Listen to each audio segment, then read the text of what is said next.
Hello, ladies and gentlemen. My name is Michael Saganov, and we are ready to start the presentation today. So, today's topic is calibration of audiology equipment, and I will showcase the demonstration, also show you the demonstration, how it works, how to do the calibration. But first, a few words about myself. I'm audiology product manager in Neurosoft company and working for 16 years in the field of audiology. And I started as engineer and then proceeded to work as a product manager. So today I have a lot of experience in this field. And if you have any questions, you can ask me or you can contact our team by using the email I will show at the end of my presentation. So today I will start with the overview of calibration procedure. Then I will specifically mention the details of calibration of our devices. And then we will proceed to the demo. And then we will show you some slides about troubleshooting and technical support issues of our devices. So let's start with calibration procedure overview. In almost all audiology tests, we use as some kind of stimulus, acoustic stimulus, usually delivered through the headphones or the ear probe. And then we record some kind of physiological response from the patient in response to sound. And why is there a need to calibrate acoustic signals? First of all, to ensure accurate detection of hearing thresholds. So we can compare results across clinics and laboratories. And also, of course, it is required by standards and in some countries by laws. For example, you can see some standards which require at least annual or regular calibration of audiometers and similar equipment. And there are some countries like Germany where laws demand audiometers to be calibrated annually. And also there is a purely technical reason, because we need to make sure that this specific headphone we have works within the tolerance of the system, because for audiometers and similar equipment, standard dictates the plus minus 3 dB tolerance for stimulus level. And for example, the acceptable variation of TDH headphone is plus minus 4 dB. So it's larger and potentially could be out of tolerance if we would not calibrate. So that's why we need to calibrate every device with every headphone unit. ISO standard for audiometry requires or recommends a three-tier approach. Stage A is daily listening checks. It means that doctor or audiologist should perform, let's say, at the start of the working day, the listening check to make sure that the stimulus sounds normal to him or to her, and that there is a stimulus at all, and so on, that the level also sounds normal. There is no big difference. Also, stage B is quarterly lab checks, which are recommended but not always done in practice. And stage C is annual instrumental calibration, which we will cover in more detail now. In some countries, it is recommended to do in longer intervals, for example, 2 or 3 years. Standard tells that it could be up to 3 years, but again, it's recommended to do annually.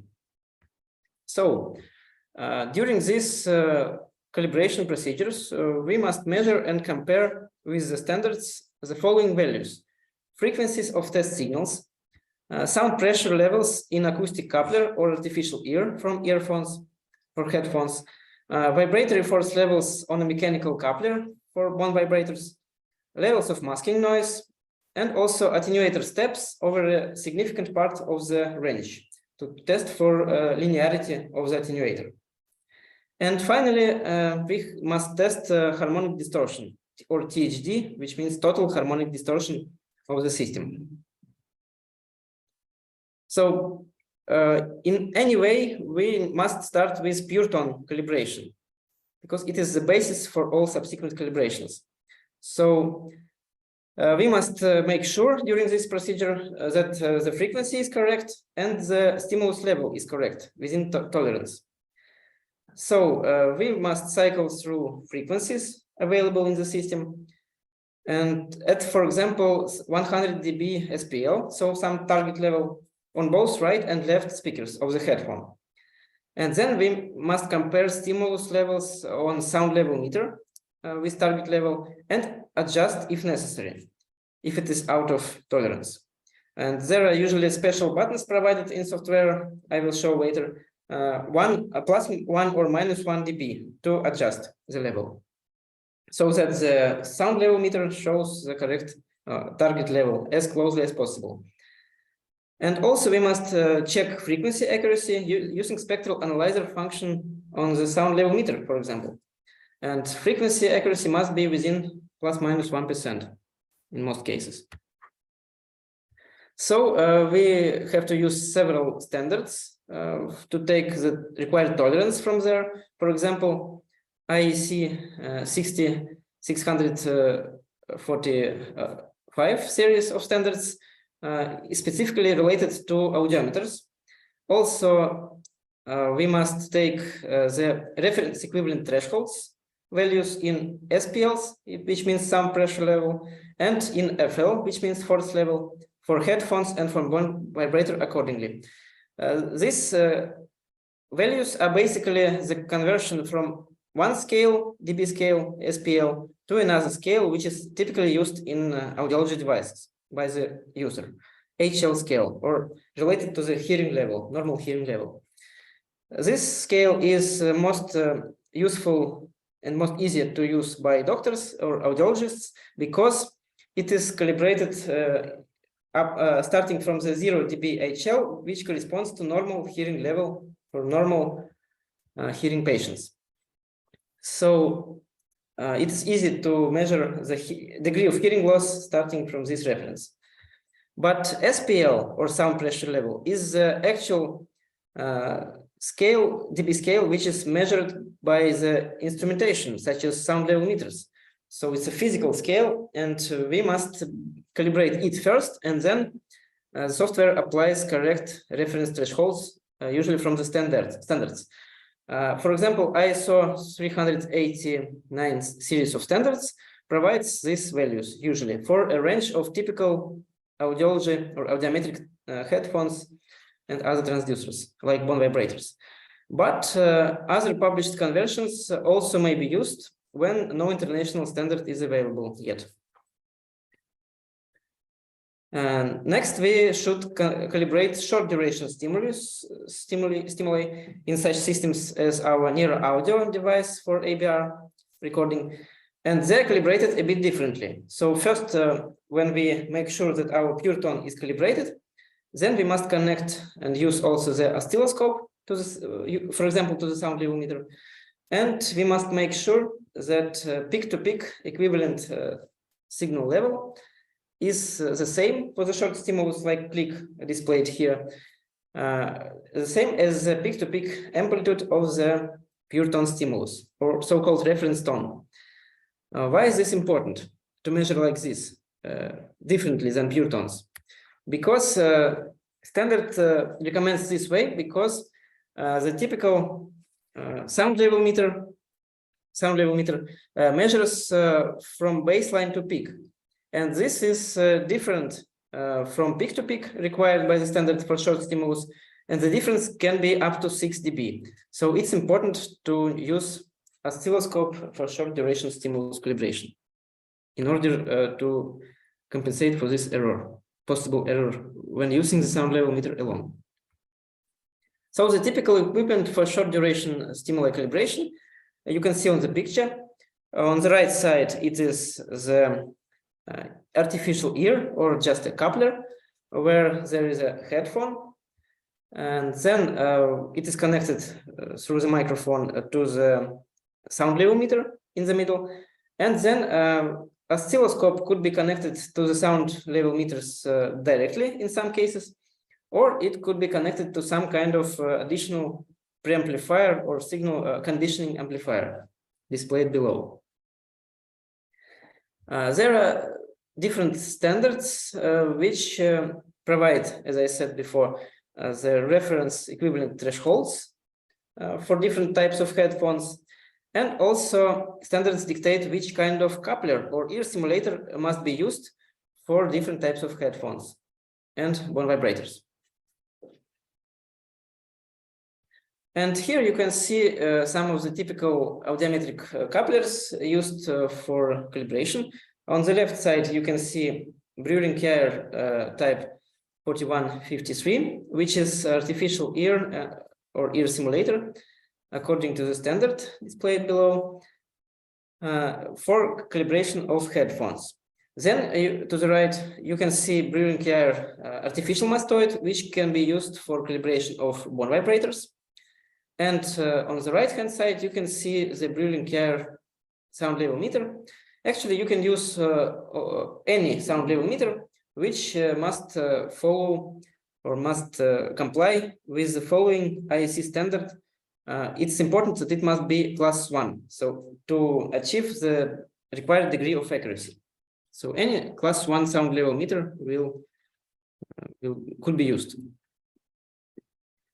And if you're interested in the minimal coupler setup, which could be used, for example, to start the calibration, if you don't provide this service yet, you could invest in this model, for example, Brewer-Care 4152.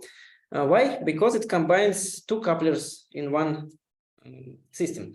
So it has 2cc coupler and 6cc coupler, and it can be used to calibrate both insert earphones and TDH or other audiometric headphones. But please be warned that this coupler is considered by some to be legacy because it appeared first among couplers, and there are newer couplers which are called artificial ears and occluded ear simulators, respectively, for headphones and for insert earphones. And we think that probably in the future standards could change and require newer couplers in the future. But as of now, it is possible to use this coupler for both types of headphones. So it is one way to save some money, because actually all these couplers and artificial ears and other equipment is generally very expensive. And there are some companies which you can choose from. Brewer-Care is just one of them, of the manufacturers. There are also, for example, Grass and Larson Davis and other companies which produce usually the full range of calibration cavities, couplers, and artificial ears for audiometric purpose.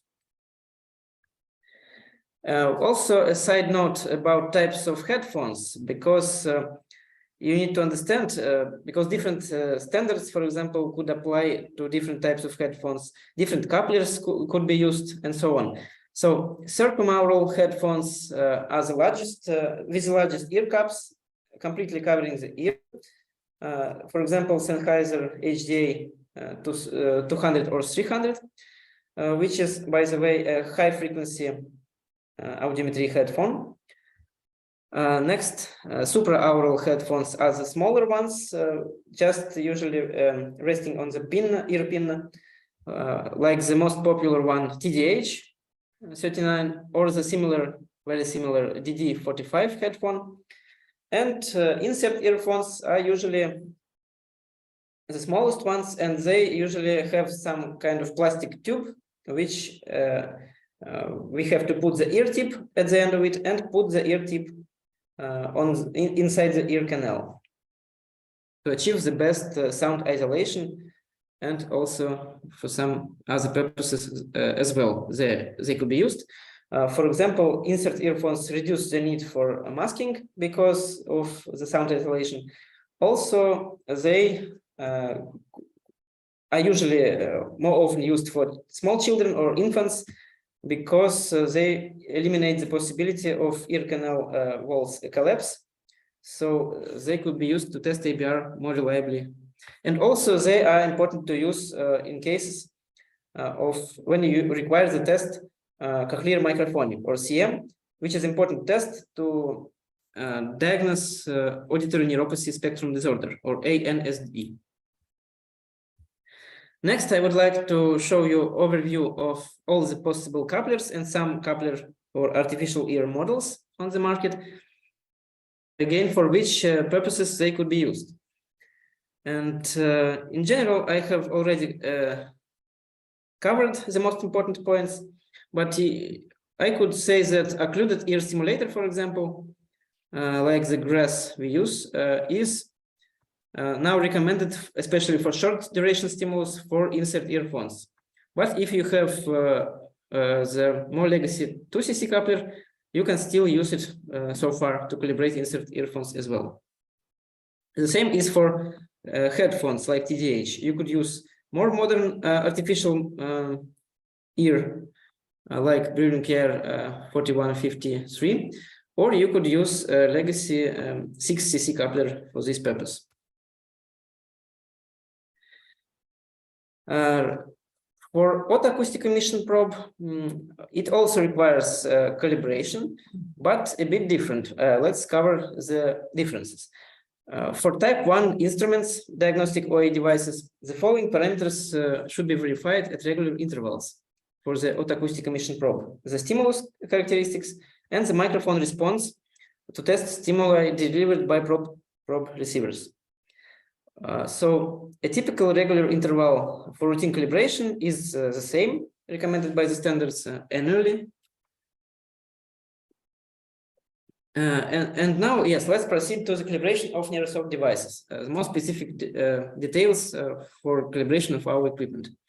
So when we talk about OA probe for Audio Smart and A-Screen devices, the probe is generally self-calibrated inside the ear before each test using the probe microphone. But still, OA probe parameters should be checked or controlled annually.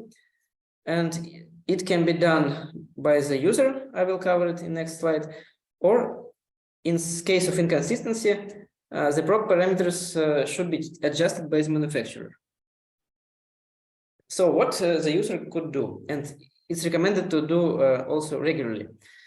The probe check can be done by the customer to achieve this purpose, to check the parameters, and it must be done in the following way. First, we put the OA probe in the test cavity, displayed on the right-hand side.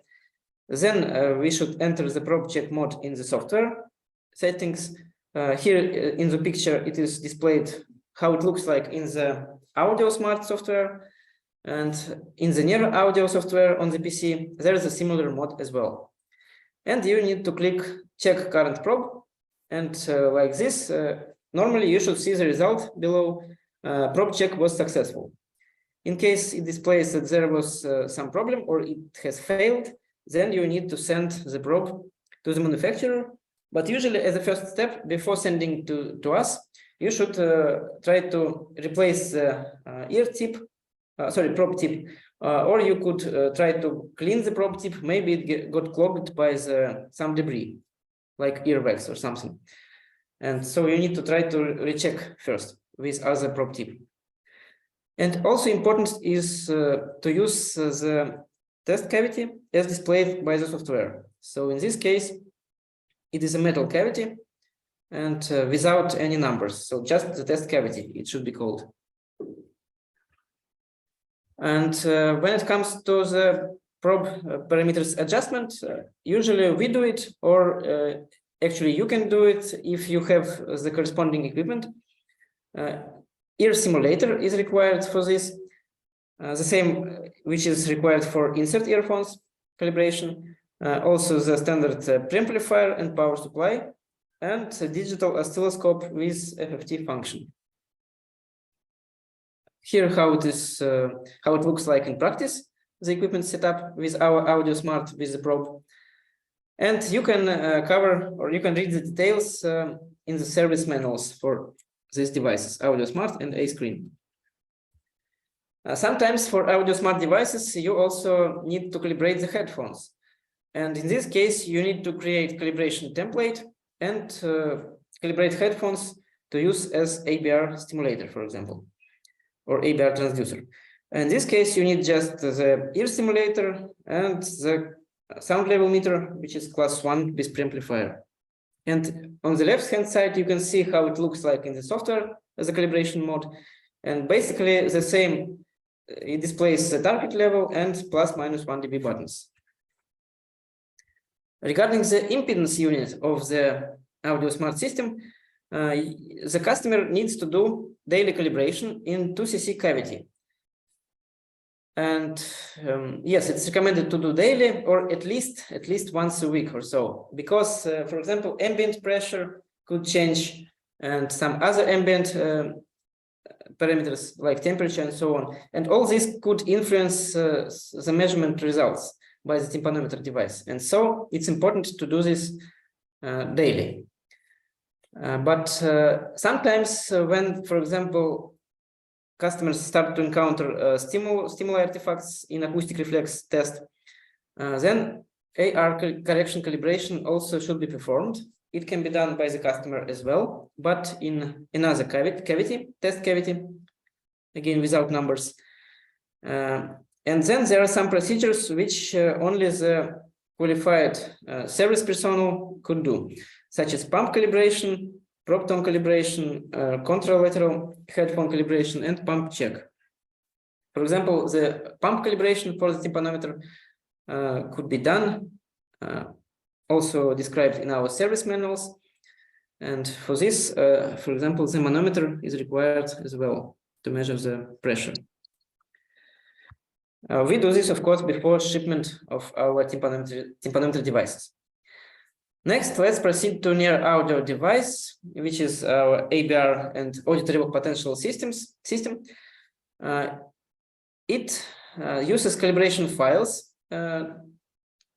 They have built-in calibration values for all the stimuli and all headphones and other transducers.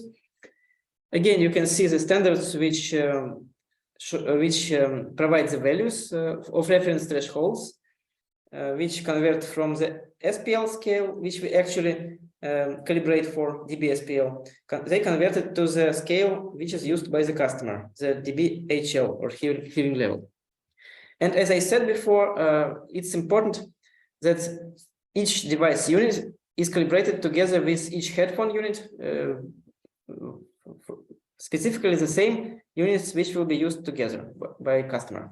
And all this information, serial numbers of devices and headphones, are stored in the metadata of the calibration file, along with the calibration values.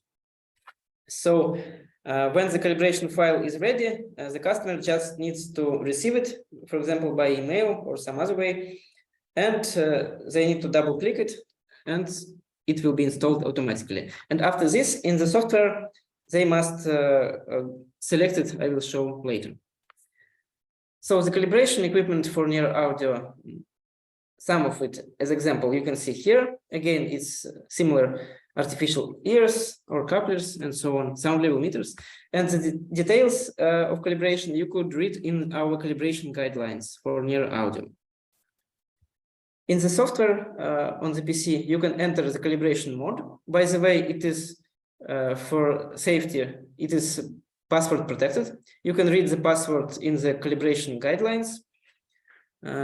Also, you can, in this mode, first of all, you can see the table with actual calibration values, and you can switch to calibration tab where you actually perform the calibration. So, of course, first you need to click the plus button in the top, bottom left corner, and then you will need to select the transducer left or right, which you will need to calibrate.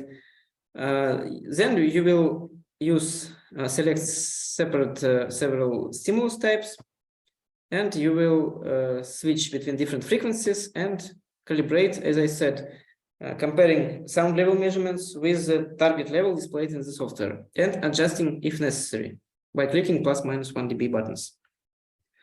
I will show you On the right-hand side here, it is the assign calibration information window, which the customer will need to enter to select the calibration file. So here, for each type of transducer, the customer can select the calibration file, which is to be used by software. And please note that by default, there are so-called demo calibration files for all supported headphones and other transducers. They are suitable to use for demonstration, but for actual clinical use, we strongly recommend to use actual calibration files. And before shipment of our devices with headphones, we always calibrate them. So you can ask us, for example, our service department or sales department to send to you the calibration file for your system by providing the serial numbers of your devices and transducers. But unfortunately, this is not done if you, for example, purchase headphones locally. So you need to find other way around this problem. Maybe time you can continue to use the demo file because it is contains so-called averaged calibration data. According to our experience, we have averaged calibration values. So to some degree of accuracy, they could be used, but still it is not recommended because, as I said, the possible variation between headphone units could exceed the tolerance levels for audiometers and other equipment. So to stay on the safe side, in any way, the calibration must be done to be accurate and according to standard. And so now I will briefly show you the calibration. My colleague will help me with this. So I will show you now the artificial ear you can see on the table, which is Brewing Care type 4153. And we have on the table the sound level meter, and we will calibrate the headphone for the near audio device. And I will show only the pure tone calibration, just to show you the principle. So I will start the software. Let me again share my screen.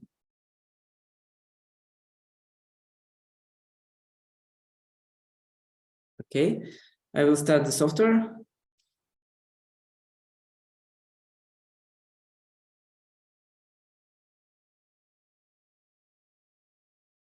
And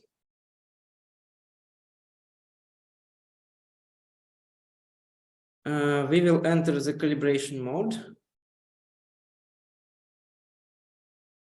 I will enter the password.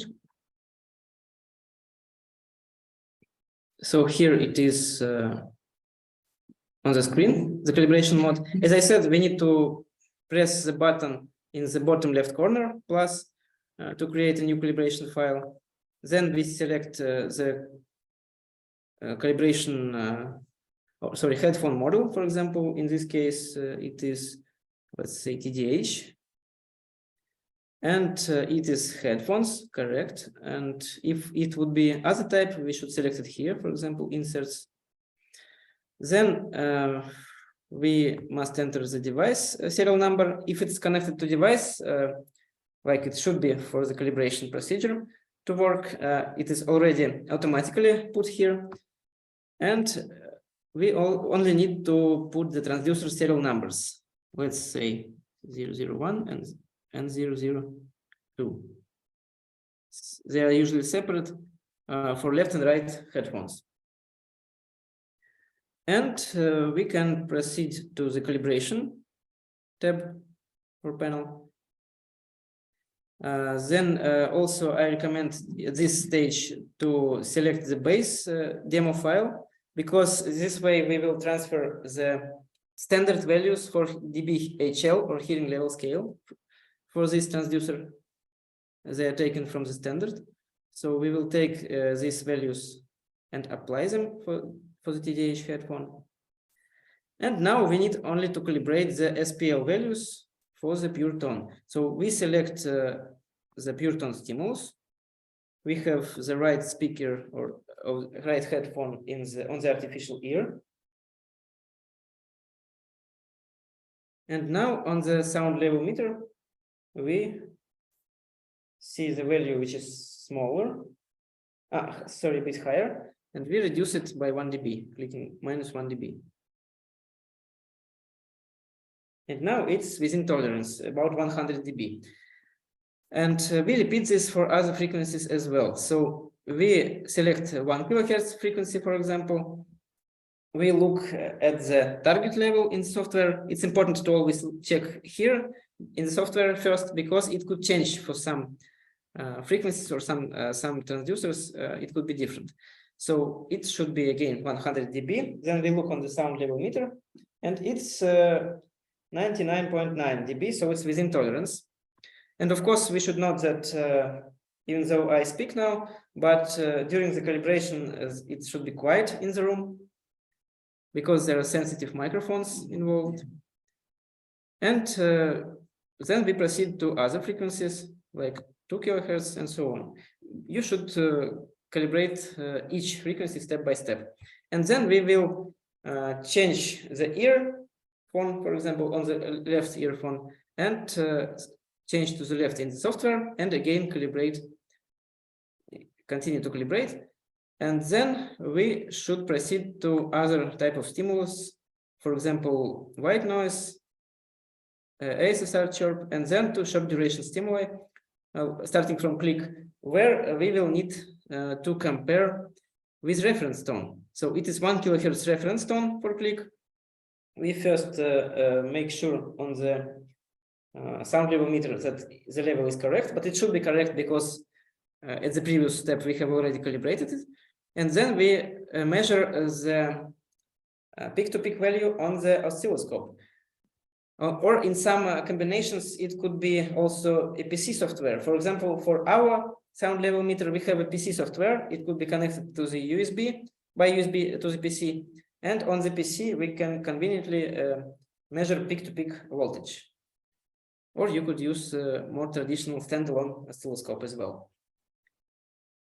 And then we will, for example, using the cursor function on the oscilloscope, we measure peak-to-peak voltage, and then we switch to transient stimulus, and we measure the peak-to-peak values so that they should be the same as I have shown here in the presentation. It should be like this. So the peak-to-peak should be the same. Okay, so basically that's it for the demonstration of calibration. And now I would like to continue to the next part of our presentation, which will be the troubleshooting and general service questions. I will now give the microphone to my colleague. So please, Nikita. Yes, and I'm ready.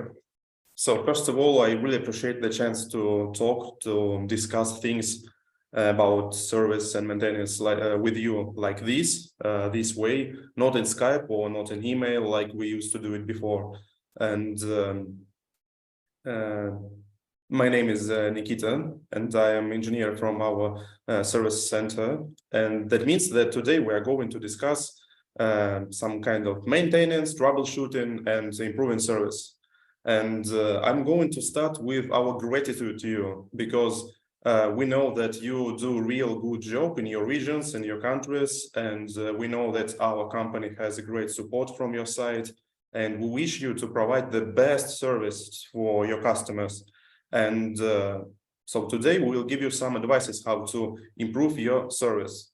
So first of all, we advise you to start some kind of knowledge base, because it is very important when your customer asks you a question and you already had answer on this question in your knowledge base. You can have it in different forms, just the way is more comfortable for you. Also, we advise you to read manuals, especially before the installation, because we know that sometimes they're too big to read it all. But sorry. Yes, we know that sometimes they are too big to read it all, but they have a lot of different useful and interesting information. And from my experience, I can say that almost all requests from our customers are not related with errors or issues. They are related with questions that can be answered from the manuals. Also, do not forget to watch our videos. We have a lot of educational videos on YouTube channel. So what should you do if the customer has the real issue? First of all, you should to collect all the data. So you should ask, is it the first launch or sudden error, the serial number of device, the version of software, and checks that all pre-install software are installed. And if all this successful, what should you do further? First of all, we advise to update software and test this software in initial settings. Why?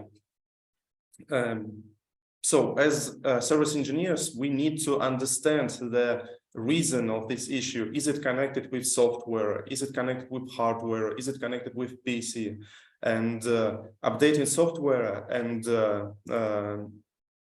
using initial settings helps us and helps you to understand what is the reason. But do not forget to save users' settings before setting it to initial. Also, sometimes customers have problems creating reports. Not creating, but importing reports to PDF. And it can be connected with the version of PDF Creator. We send and we use version 3.5.0. And when you install it, the Windows ask you to update it to the last version. Never update, because in this case, you will have troubles. So remember about it. Some words about database. Our Neuro Audio software has a MDB card-based system, and that means that you should follow the bit of Microsoft Office version. So if Microsoft Office is 32 bits, the software should be 32, the same. Also, sometimes it will ask you to install ADO software. It is also the part of pro-installation software, and we can share it with you. But what should you do when database is corrupted? In this MDB card-based system, we have one great solution. It is restoring from NS.dot files. You can see the picture in my presentation, but also do not forget to make copy before recovering. So you make a copy of card base, and then you can try to restore it. And also from my experience, I can say that in most cases, this helps to restore almost all the exams that were corrupted. Next general issue is the noise in signal. What could be the reason? What should you check before getting the device to your office, for example, for repair? So impedance and grounding. First of all, check impedance. So maybe it's just ground electrode that fell down and it shows you the noise. Also, grounding in power outlet is a very important thing. And to check is it good or not, you can use laptop working from battery without connection to power outlet. This will help us to reduce the power noise from the power station, power net. Also, patient should be relaxed. Sometimes muscle tension can provide artifacts that can be shown in monitoring signal. Pay attention to wires from the device. So derivation cables shouldn't be strained, shouldn't be crossed with stimulators cable, for example, from headphones. but they should be crossed to each other like in picture. You can see green, red, and black wires crossed together.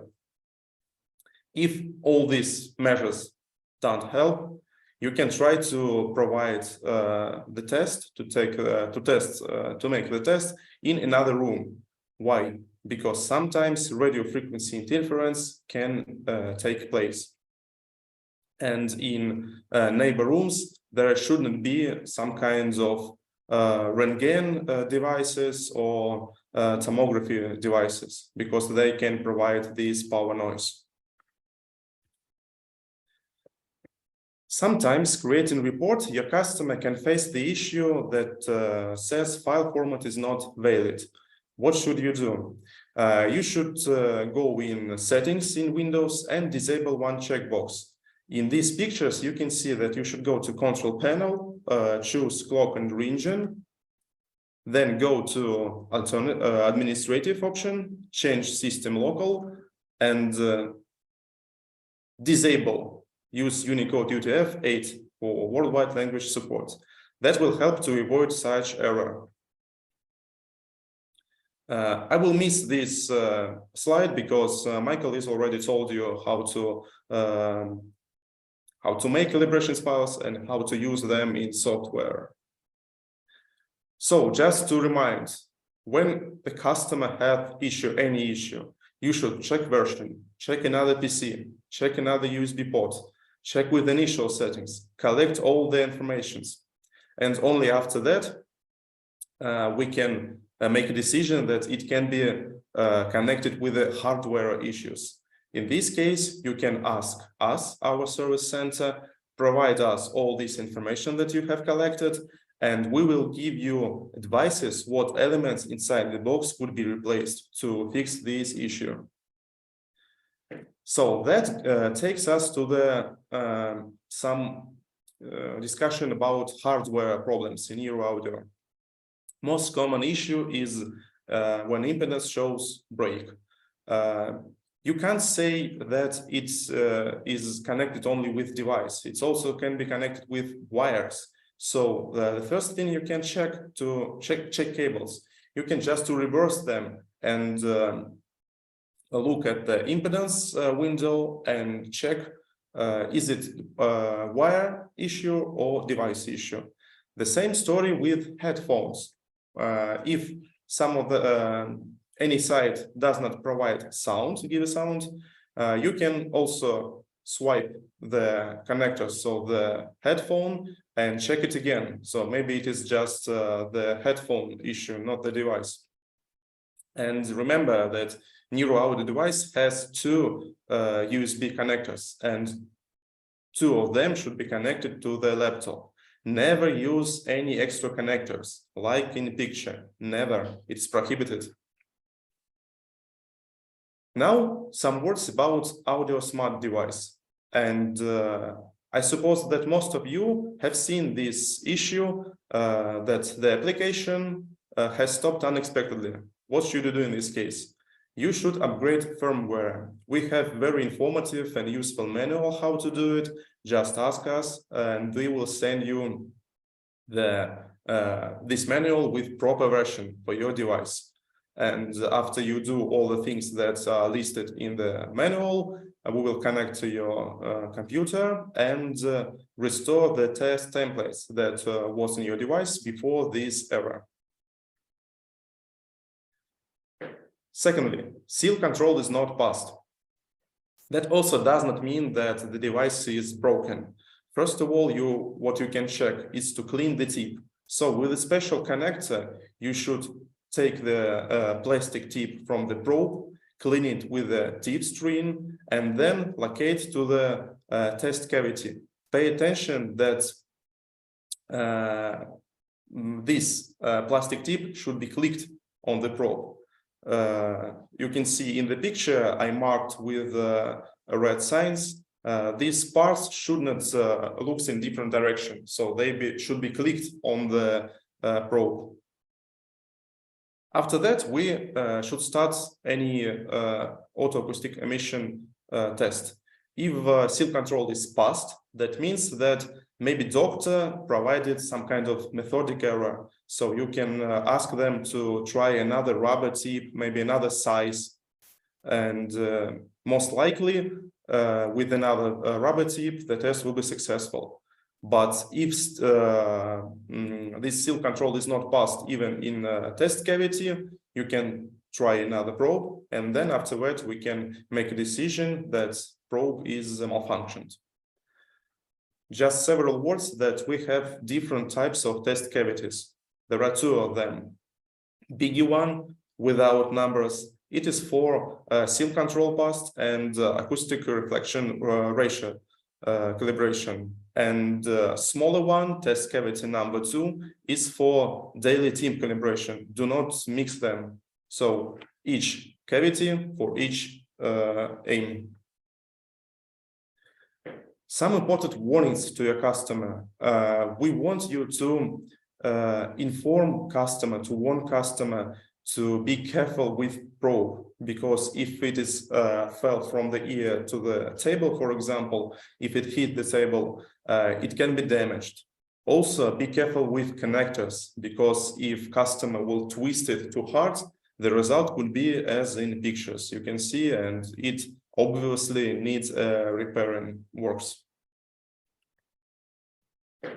Sometimes audio smart devices has touchscreen issues, and so the touchscreen may live their lives. So without touching any place on the screen, it can provide any letters, for example. Or other way, if customer touch the screen, nothing happens. In this case, first thing that you should do to unscrew top cover slightly, a bit, not completely. Maybe this will help. But if no result, you can open the device and check the flat cables to the screen. There are 2 flat cables, and one of them for touch screen and another for the image. So it was just briefly brief discuss about some issues, common issues, general issues. Thank you for your attention. And now we want to go to questions and answers section. You can turn on your microphones and ask your questions, and me and Michael will answer them. Thank you.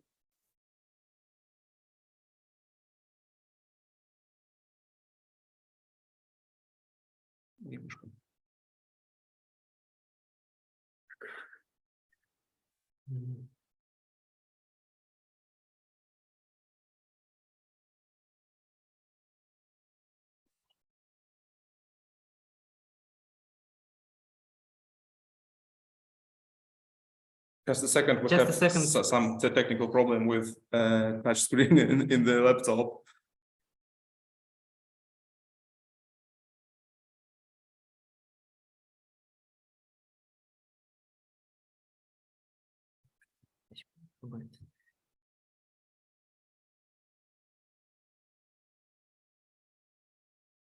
Oh, it works now. Okay, we will check. Are there any messages in the chat? Here.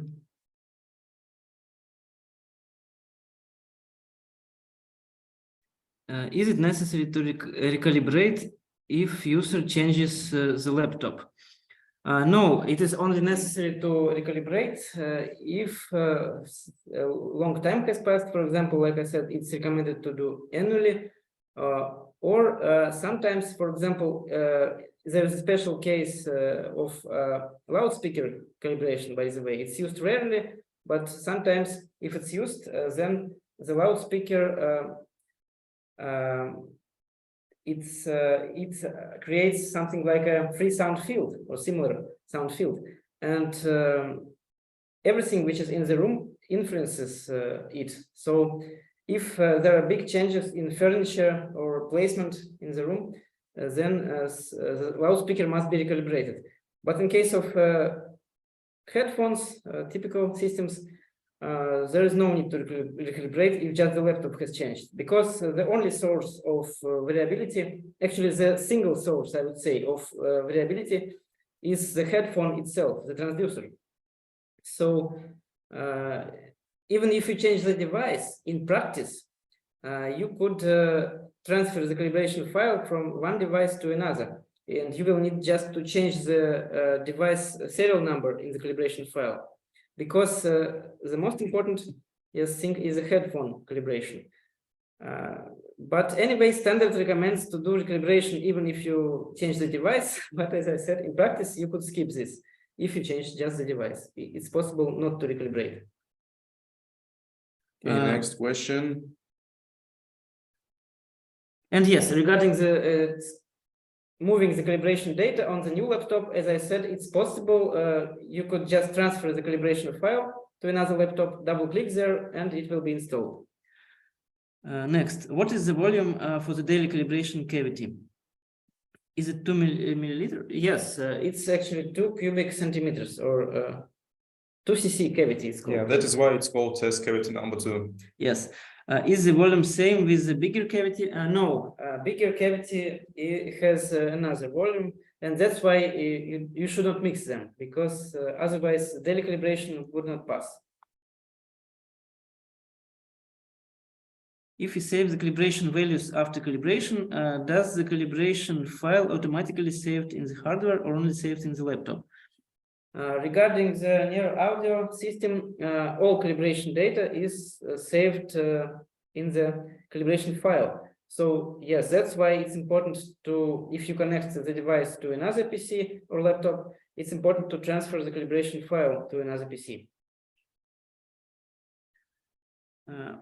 Only the license information can be stored in the device. So the tests which you have purchased. Or in the system. Yes, this is usually stored in the device, but sometimes also could be stored in the file. Okay, dear colleagues, do you have some more questions? Yes, if you have questions, please turn on your mic and you can just speak. And we want to remind that this presentation was recorded. So yeah, I suppose when you will need this video to remind something, we can share it with you.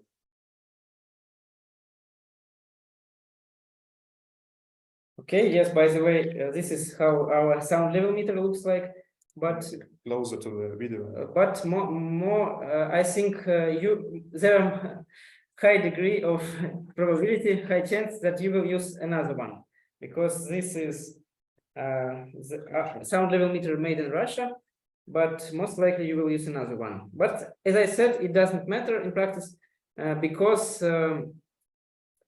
what matters is that it should conform to the standard specification for sound level meters. It should be class 1 sound level meter. What brand is that, SLM? This is Ecofisica brand, but you could use some others as well. Brand is Octava. Yes, sorry. Octava is a brand, and Ecofisica is a model name.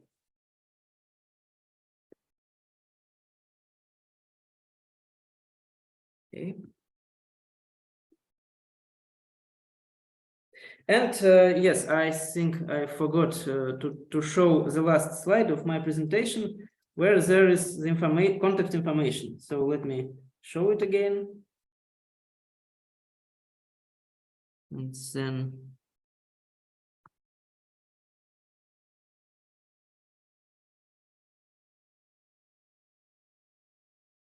so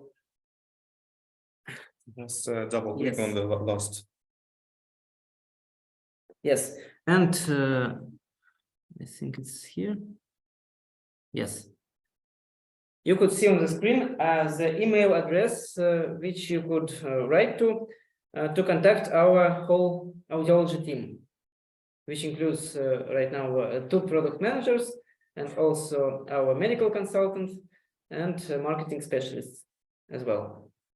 So hopefully we can answer your questions. If not, we can at least transfer it forward it to another responsible person. Responsible person, yes.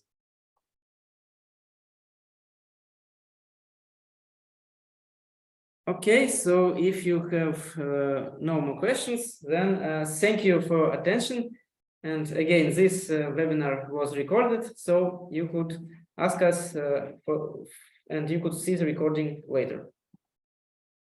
Okay, thank you, colleagues, and have a nice day. Thank you. Have a nice day, everyone.